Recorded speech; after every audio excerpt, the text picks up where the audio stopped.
confiar. Porque nas nossas vidas Ele tem o propósito.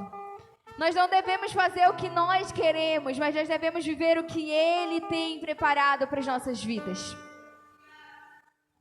Assim como o oleiro, ele molda o seu barro, molda o barro para que vire um vaso, é o Senhor nas nossas vidas, com o propósito que Ele tem para a minha e para a tua vida. Aqui eu acho que, se eu for olhar, eu sou uma, tirando os meninos que são mais novos, que tem menos tempo de evangelho. Eu nasci em berço evangélico, mas aqui tem o pastor Joaquim, tem o papai, tem a mamãe, a pastora Robelita. Pessoas que já estão há muito tempo no evangelho. Mas todos nós entendemos que o Senhor tem nos provado a todo dia. Não interessa o momento em que nós entramos, quanto tempo nós temos, mas o inimigo, ele tenta a todos os momentos nos tirar da presença do Senhor. E esses tempos, o que tem acontecido muito é doença, né? O que nós temos visto é o inimigo tentando, através de doenças, entrar nas nossas casas.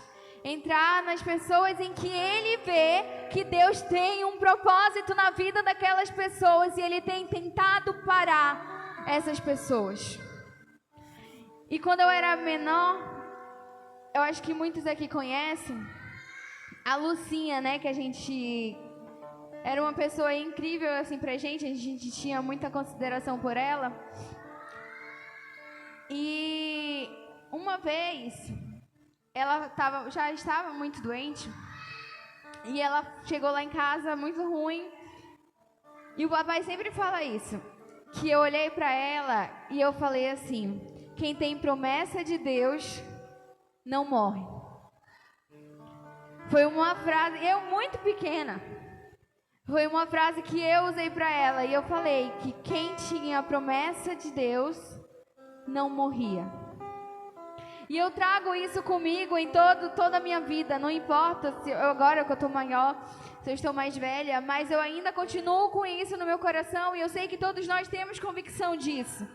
Que aonde o Senhor tem promessa nas nossas vidas, nós não morremos, o Senhor não nos deixa fraquejar. O Senhor, Ele pode até deixar com que alguma doença chegue à nossa casa, mas Ele vai estar lá, segurando a nossa mão, nos fortalecendo, fazendo com que pelo menos a Sua palavra nós tenhamos força para ler.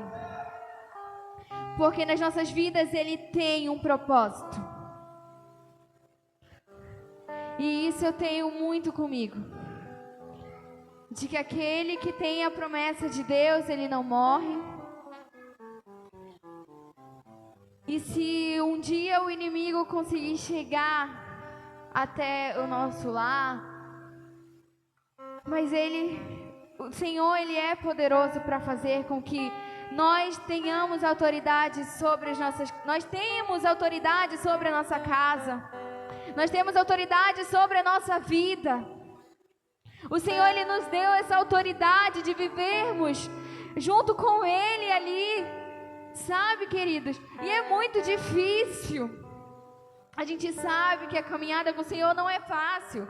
O caminho é estreito, lá no mundo o caminho é largo. Então, por isso, para as pessoas é muito mais fácil viver lá. Mas hoje é muito difícil. A gente vê por hoje, ver jovens na casa, jovens quererem servir ao Senhor. Mas eu falei até essa semana pro Vitor, a gente estava conversando sobre algumas coisas e eu falei assim, que a volta de Jesus estava muito mais perto. Eu escuto isso, que eu acabei de falar, né? Eu nasci em berço evangélico, eu escuto isso há muito tempo. Mas a gente já se vê verdadeiramente que o Senhor está muito próximo de voltar. E será que nós queremos continuar como um vaso que toda vez que está sendo moldado ele se quebra de novo? Ou será que nós queremos ser aquele vaso em que o Senhor está trabalhando e nós deixamos com que Ele trabalhe nas nossas vidas, com que Ele seja o oleiro verdadeiramente das nossas vidas. Sabe, queridas, é muito difícil a gente querer algo e o Senhor não nos entregar aquilo naquele momento. Muitas das vezes nós murmuramos, nós ficamos reclamando, até porque muito se ouve falar e é uma realidade. O silêncio de Deus, ele dói bastante. Mas também quando Ele traz uma resposta que não é aquela que tu queria, tu muitas das vezes se revolta com aquilo. E não é isso que o Senhor quer para as nossas vidas. Porque se nós verdadeiramente somos como um vaso que nós nos colocamos nas mãos do oleiro, para que Ele nos moldasse conforme a sua vontade, nós temos que entender que Ele tem um propósito nas nossas vidas. Que Ele está disposto a só nos dar o melhor dessa terra. Ali nas mãos dEle não era o que Ele tinha para te entregar. E nessa noite, para a gente finalizar,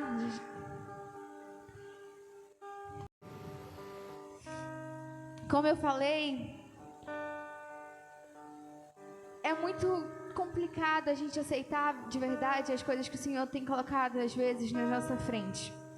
Mas se nós estamos verdadeiramente dispostos a viver o evangelho que o Senhor tem colocado nas nossas mãos, a viver o propósito que o Senhor tem colocado nas nossas vidas, nós temos sim que abrir mão de muitas coisas.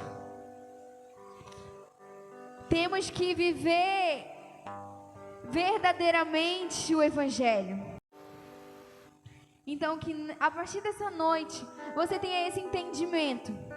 Que nós possamos ser como esse barro, ali como o Senhor falou com Jeremias, naquele lugar. Para que o Senhor mostrasse para Jeremias verdadeiramente, Ele precisou que Jeremias descesse à casa do oleiro. Então, talvez nessa noite, para que você entendesse isso, Ele precisou trazer nessa noite essa palavra para que nós possamos entender o que Ele tem para nossas vidas. Nós somos a casa de Israel. E nessa noite, para terminarmos, eu vou cantar um louvor. E esse louvor tem uma letra que nós devemos cantar ela se verdadeiramente nós estivermos dispostos a nos entregar. Porque não adianta eu cantar esse louvor somente da boca para fora, dizer para que o Senhor me molde da forma que Ele quiser, e quando Ele estiver me moldando, eu querer tomar as minhas próprias decisões. Porque se eu estou cantando, se eu estou dizendo, Senhor, eu sou um barro e o Senhor pode me moldar, então você está declarando isso. Então que você venha cantar isso, mas que nós venhamos estar abertos a viver esse propósito que o Senhor tem nas nossas vidas. Eita, Senhor, pode me testar, eu não vou reclamar. Tá doendo aqui, eu não vou recuar. Estou em tratamento, começa a obra. Mas tenho pedido, Senhor, não me deixe só nesse processo. Eu não suportaria sem te ter por perto. A obra depende do seu Criador. E sou apenas barro, pode me moldar. Vou te obedecer, custe o que custar. Retira tudo que sobrar de mim. Quebra